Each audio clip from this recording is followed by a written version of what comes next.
आजिर कहानी हूँ हरिण और काऊ। बनरे हरिणटीए थिला, ता सांग काऊ गछ उपरे रहुतला। दिने हठात बिलुआटी आसिला।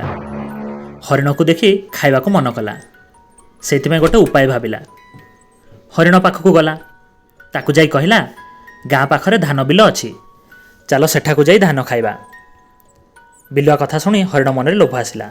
दुई जण साथी होई बिलकू गले। हरिण मन खुशी रे धान खाइला। एक कथा देखि काऊ जाई हरिण को मना कला, हेले हरिण ता कथा शुणिला नहीं।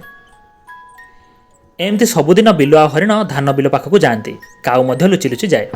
दिने चाषी देखिला बिलरू धान किए खाई जाउछि। से उपाय करी बिलरे जाल बिछाइला। दिने हरिण से जालरे पड़गला। बिलुआ ताकू देखि जाई बुदामूले लुचि बसिला।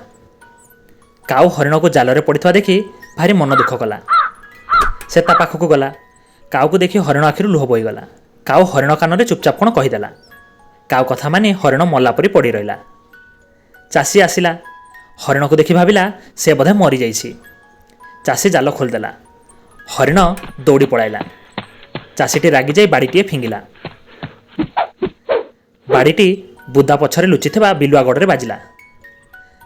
ता गोड़ छोटा हो गला। काऊ पाई हरिण रक्षा पाईगला। एमिति नुआ नुआ कहानी देखिया पाई चैनल टी को सब्सक्राइब करंतु।